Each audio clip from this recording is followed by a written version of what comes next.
कि सोचिए कैसी दुर्भाग्य है। आजादी 1947 में मिली और आज 2024 के अंतिम पखवाड़े में हम लोग गुजर रहे हैं, लेकिन आज तक एक भी सरकारी डिग्री कॉलेज नहीं है। तो पूर्ण विकसित जिला तभी हो सकता है जब कार्यपालिका, विधायिका, न्यायपालिका और मीडिया, ये चार स्तंभ जब तक एक रूपता बनाकर कार्य नहीं करेंगे तब तक पूर्ण विकास किसी भी क्षेत्र में होना संभव नहीं, असंभव है। इसके लिए सारे लोगों को समर्पित होकर कार्य करना पड़ेगा। अब आपको मैं बताता हूं कि जो यहाँ का अस्पताल है वो अलग सी बात है कि 1 महीना पूर्व यहाँ 200 बेड का उधौल स्टैंड में जाकर शिलान्यास किया गया। इसके लिए कोटि कोटि प्रणाम है और केंद्र सरकार का और बिहार सरकार का आभार है। लेकिन आखिर इतना वक्त क्यों लगा?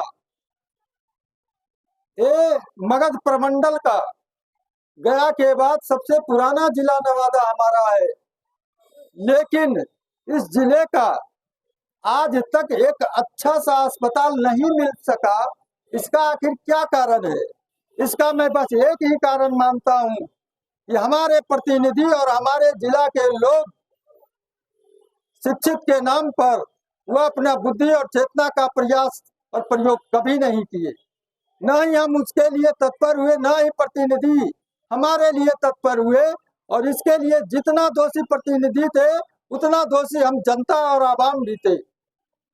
मैं आपके माध्यम से सरकार को बताना चाहता हूं कि जब तक नवादा में जो सदर नवादा का अस्पताल है, जब तक वो अस्पताल की व्यवस्था हर प्रखंड में नहीं होगा, और जो आज प्रखंड में अस्पताल है वो अस्पताल हर पंचायत में जब तक अवस्थित नहीं होगा, और आज जो पावापुरी में मेडिकल कॉलेज है वो कॉलेज जब तक जिला में नहीं होगा, हमारे जनता का पूर्ण स्वस्थ रहना और उसका चिकित्सा होना असंभव है।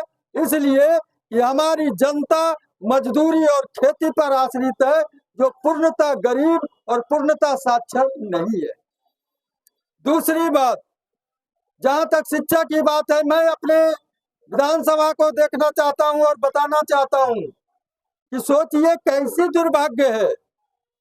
आजादी 1947 में मिली और आज 2024 के अंतिम पखवाड़े में हम लोग गुजर रहे हैं, लेकिन आज तक एक भी सरकारी डिग्री कॉलेज नहीं है। इससे बड़ी दुर्दशा क्या हो सकती है?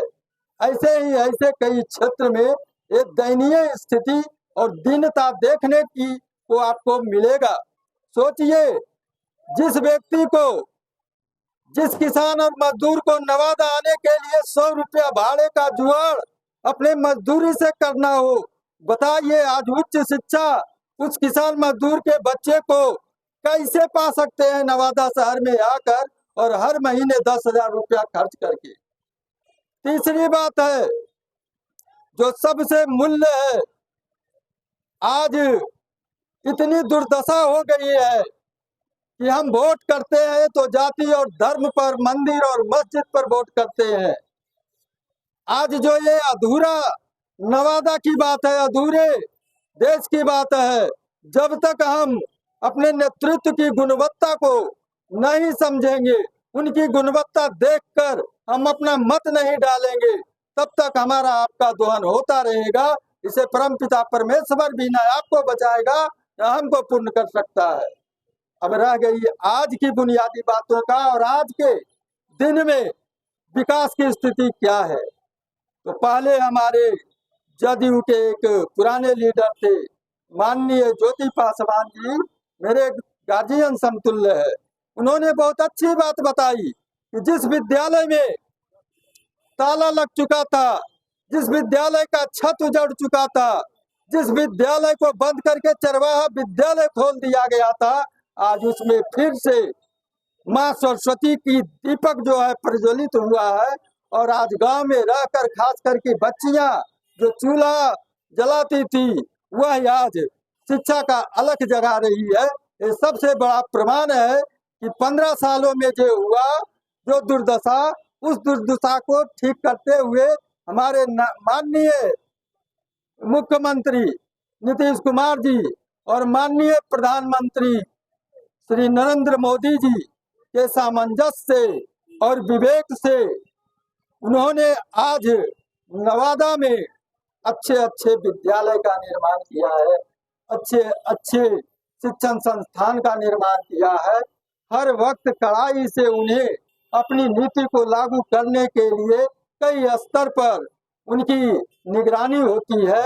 और आज आप पाएंगे जहां भी जाएंगे हर क्षेत्र में आज बच्चियां सेल फोन चला रही है, कंप्यूटर चला रही है, गायन के क्षेत्र में, नृत्य के क्षेत्र में, प्रतियोगिता के क्षेत्र में आज ऊंचे मकाम को प्राप्त की है। यह शिक्षा के क्षेत्र में है। और आपको बताते हैं कि नवादा का जो जाम की स्थिति है वह प्रायोजित नहीं है, वह सहज है। इसलिए कि यह पुराना जिला था जहाँ पे कोई भी बसावट का जो निर्माण हुआ है वह कोई नीतिगत निर्माण नहीं हुआ है, इसलिए यहाँ कठिनाई है। लेकिन आपको पता होगा कि परसों जिलाधिकारी महोदय ने टोटो भाइयों से निवेदन करके और उनको सहयोग करने का आग्रह किया। टोटो भाई को मैं उनको धन्यवाद देना चाहता हूं कि उन्होंने नवादा के जाम को हटाने के लिए उन्होंने जिला अधिकारी को समर्थन किया है और उन्हें रूट तय कर दी गई है।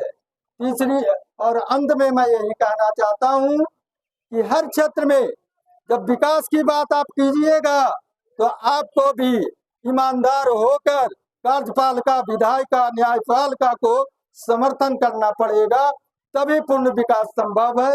अर्थात सब दिन अधूरा रहेगा और अधूरा को पूरा करने के लिए हम सबको एक होकर कार्य करना पड़ेगा।